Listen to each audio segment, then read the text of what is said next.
Bapaume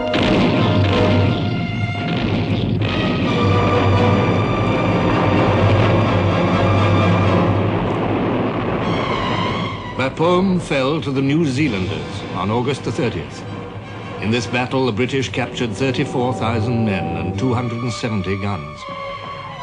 Before it ended, Haig flung in his first army, attacking still further to the north, along the River Scarpe.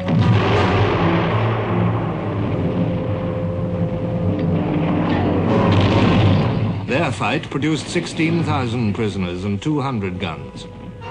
And so into September, and yet another battle by the 4th and 3rd Armies. 12,000 prisoners and 100 guns. It was a majestic progress at last, after long years of waiting and enduring.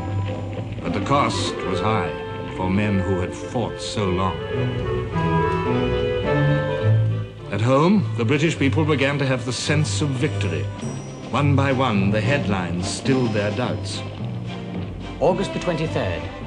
New British advance. August the 24th. British front ablaze.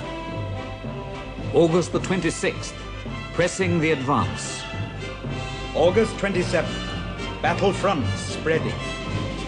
August the 28th. Allies sweep forward. August the 30th. The flowing tide.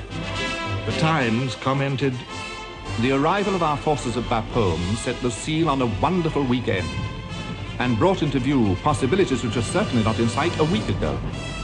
The Germans are retreating at such a pace that people are beginning to ask whether they'll be able to stand on the old Hindenburg Line." The sense of victory gripped the Allied commanders. Haig told his generals, "Risks which a month ago would have been criminal to incur ought now to be incurred as a duty." Yet there remained between the Allies and the growing vision of victory a great and formidable obstacle: the Hindenburg Line. Here the German soldiers, dispirited, tired, gravely weakened in numbers, might be expected to make a stand and display again that stubborn courage in adversity which had sustained them so often before. As September drew to an end, it became clear that only the whole strength of the Allies on the Western Front could guarantee Germany's overthrow. Marshal Foch coined a slogan: "Tout le monde à la bataille." Everyone go to it.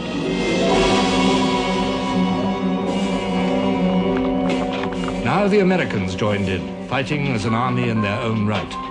Already on September the 12th, they had cleared the Saint-Mihiel salient near the famous fortress of Verdun, taking 15,000 prisoners and 450 guns. It was a fine achievement in their first great offensive.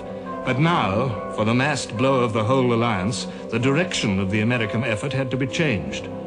By a tremendous feat of organization and administration, the ever-expanding American army was shifted to the Argonne to strike northward, while the French and British marched east.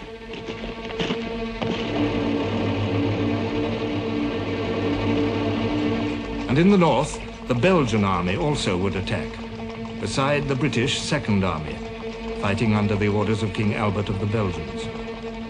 By September the 26th, all was ready.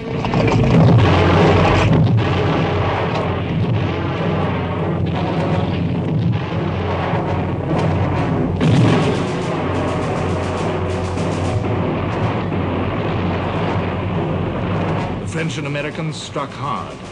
Then the haste with which the attack had been mounted told against them. The Americans suffered heavy casualties.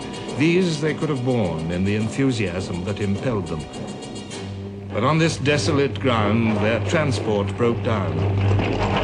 Supplies could not be got to the troops in action.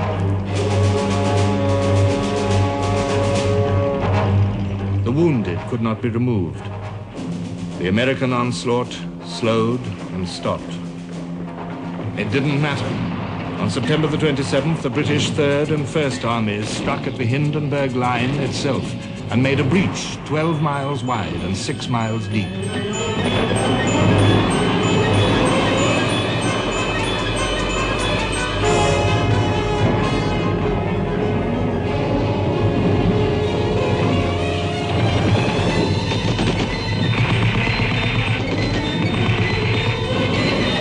When we got to the wire there, it was terrific. It was about 4 foot high, and I would say about 15 yards wide. But the tanks who'd gone in front of us, they had plowed through it like a ship in the sea, and we had no difficulty at all in walking in their tracks through the wire. We also got over the Hindenburg front line. On the 28th, the Second Army and the Belgians took up the tail at Ypres and crossed the entire battleground of Passchendaele, where the British had fought for 3 bloody months in 1917 in one day.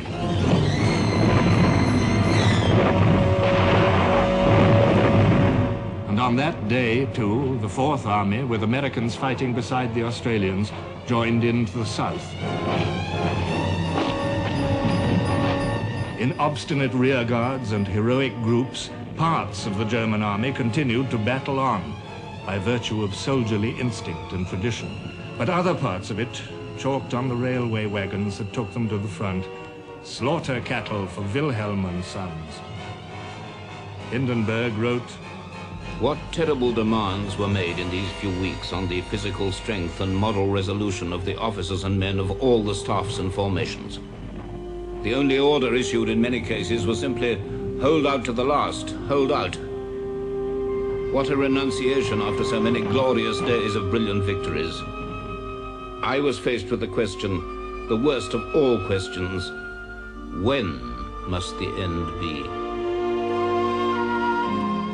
The end of slaughter, the end of lunatic damage, the end of hate. The end must be now, at once. But how could it be achieved? Victors and defeated alike met the problem with bewildered stares. War is easy to declare, but peace in 1918 was an elusive prize.